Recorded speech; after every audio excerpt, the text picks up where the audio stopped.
Renegade Immortal Episode 123. In the previous episode, Wang Lin and Yao Xixue reached the entrance to a deserted celestial cave. Guarded by a powerful spirit. To enter, they had to withstand 3 devastating strikes of sword energy. Yao Xixue believed she could use her clan's secret methods to survive. While Wang Lin was forced to take the first blow, he gathered all of his demonic power to resist. But the attack still crushed through and sent him falling into the abyss below. Believing Wang Lin to be dead, Yao Xixue confidently faced the next 2 strikes, using blood-jade treasures and her clan's blood art to forcibly weaken the golden sword energy. What will happen next? Stay tuned. And the story continues. At this moment, the golden light closed in and collided with the blood formation on Yao Xixue's hand. A dull explosion echoed through the air as the blood formation shattered, scattering fragments of crimson light. In that instant, specks of golden energy burrowed into her body. Unable to suppress it, Yao Xixue coughed out a mouthful of blood. Inside her body, her celestial spiritual energy surged violently, struggling to resist the invading golden light. The 2 powers clashed and neutralized each other, but every impact tore through her meridians and flesh, causing unbearable pain. A calm voice from the middle-aged man guarding the stone door drifted through the air. If you and the man from earlier do not die, then you are eligible to enter the cave. Hearing that, Yao Xixue quickly sat down cross-legged, closing her eyes and channeling every trace of spiritual power she had to fight off the golden light raging inside her. She was so focused that she failed to notice the cold, sharp gaze watching her from the shadows. Then, at the most critical moment of her struggle, a shadow streaked upward from the void beneath the platform like a meteor. The figure, wearing a straw hat, moved with lightning speed. In the blink of an eye, he landed on the platform and reached out. Yao Xixue's bag of holding flew into his hand. Before she could react, his right hand extended, a single finger thrusting toward the center of her forehead. Yao Xixue's eyes snapped open in shock. She wanted to dodge, but her body was too weakened. The finger landed between her brows, and a destructive force burst into her meridians, tearing them apart as it spread. The last traces of her celestial energy were scattered, and her body trembled violently. Blood sprayed from her lips as she was thrown backward more than 30 feet. When she crashed onto the ground, a strand of gray mist rose between her eyebrows, forming into a strange life seal that encircled her entire body. Barely conscious, Yao Xixue shouted in despair, "Wang Lin!" A cold voice answered from the straw-hatted figure. "Want to die? Not that easy." The man slowly removed the hat. It was indeed Wang Lin. Yao Xixue's expression filled with disbelief. How could he be here? He should have been gravely injured from the previous battle. Even her divine sense had found no trace of him earlier. But Wang Lin simply looked at her with calm indifference. Everything had gone according to his plan. From the moment he realized this was the final platform, he had begun plotting. Using the demonic illusion technique, he deceived Yao Xixue into thinking he had exhausted his strength. When the sword energy entered his body, he shattered a celestial crystal he had refined days earlier. The release of immense celestial spiritual energy neutralized the sword energy's destructive power, allowing him to survive unscathed. Then, wearing the straw hat given to him by young KZ, Wang Lin concealed his presence completely. The hat, a treasure filled with powerful concealment restrictions, could hide him from any divine sense below the ascendant level. Using it, he returned unnoticed to the platform to strike at the perfect moment. Holding Yao Xixue's bag of holding, Wang Lin said evenly, "Fellow cultivator Yao, we meet again." His eyes, however, flickered briefly toward the middle-aged man by the stone door, whose expression remained utterly calm, as if nothing that happened concerned him. Yao Xixue trembled with anger. "You're despicable," she hissed. Wang Lin only smiled faintly. "Fellow cultivator Yao gave me a fake pill and hid the dangers of this place. I'm simply returning the favor. No need to praise me so highly." Pale and weak, Yao Xixue glared at him. "If my father, the blood ancestor, finds out about this, you'll die even if you are a disciple of the All-Seer. And I've already activated a blood soul pill before coming here." Wang Lin's smile grew colder. "Why would I kill you? To use the blood soul pill, you must die first. I'll simply seal your body and make sure you can't die at all. Then we'll see how you resurrect." His voice was calm, but the cruelty in it made Yao Xixue's heart turn cold. Her meridians were destroyed, her body devoid of celestial energy. And yet the life seal on her forehead kept her alive, trapped between life and death. "I'll seal you somewhere," Wang Lin said, "where you will linger for thousands of years, unable to live or die. Even if you try to end your life, the seal will prevent it. I'll let you feel what endless despair truly means." As he spoke, a memory flickered in his mind, the time on planet Suzaku when his cultivation had been destroyed. Back then, thrown into a dark water prison, he had discovered the skeleton of a woman who had been sealed for countless years. Unable to die, now, the cycle had come full circle. Wang Lin stepped closer to Yao Xixue, extending his hand toward her chest. She glared at him with fury and humiliation, her body trembling. Ignoring her reaction, he reached between her breasts and retrieved 3 bags of holding. Yao Xixue's eyes burned with hatred and shame.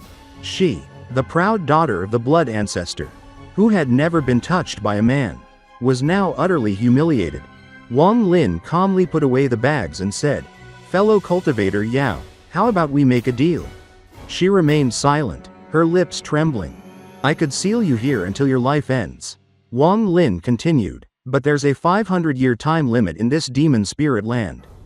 For every question you answer truthfully, I'll reduce that by 50 years. Interested?"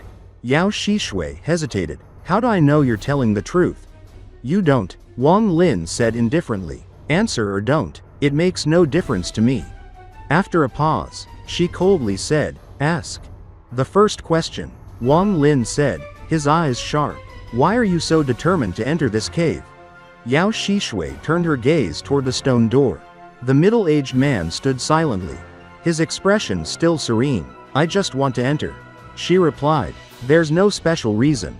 Wang Lin's eyes turned cold. "You brought this on yourself."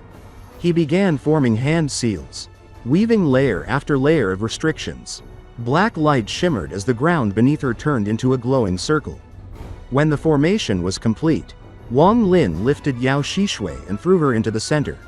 "Seal," he commanded.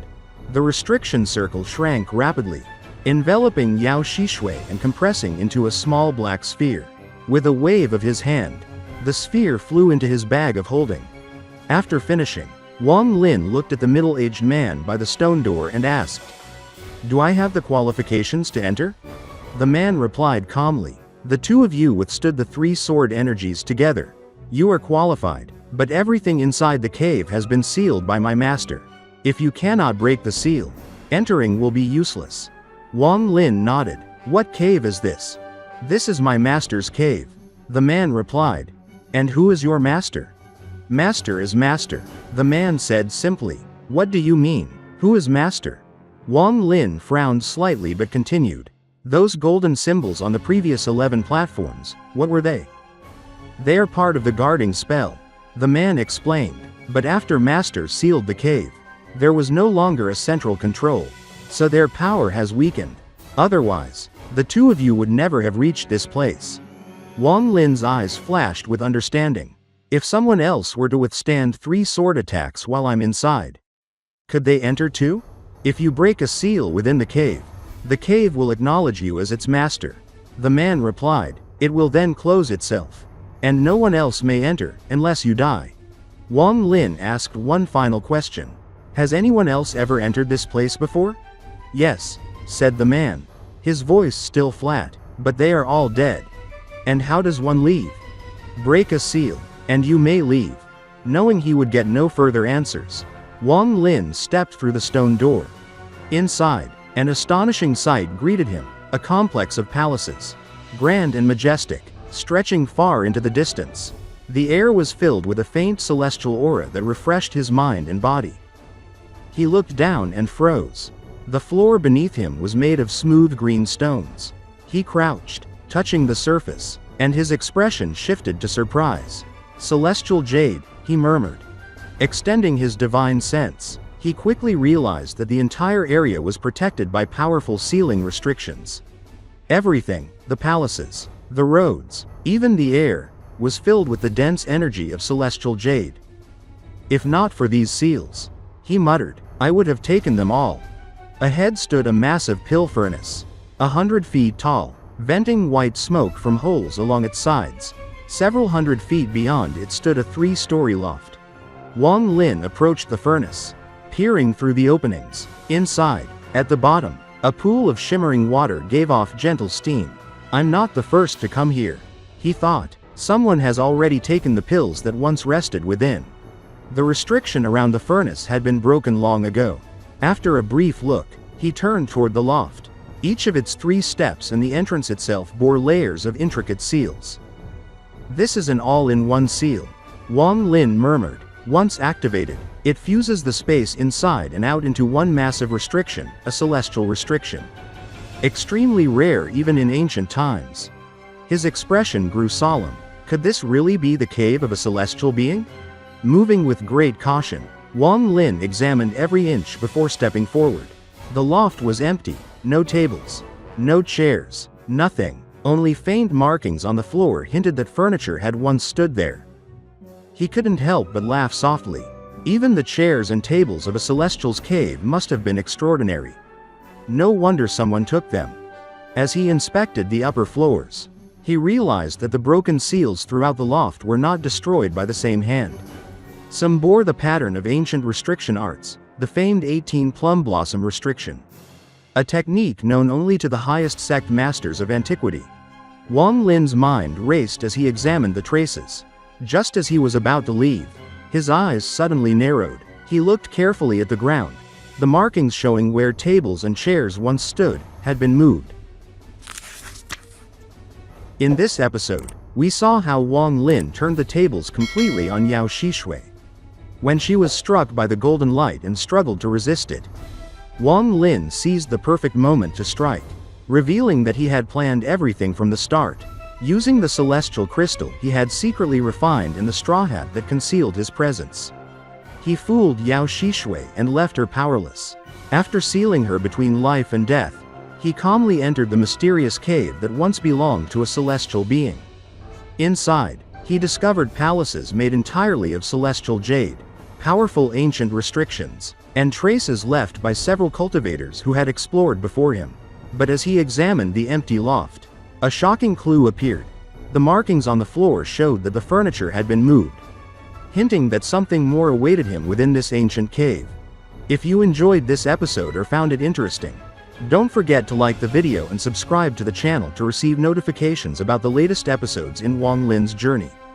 Thank you for watching, and see you again in the next videos.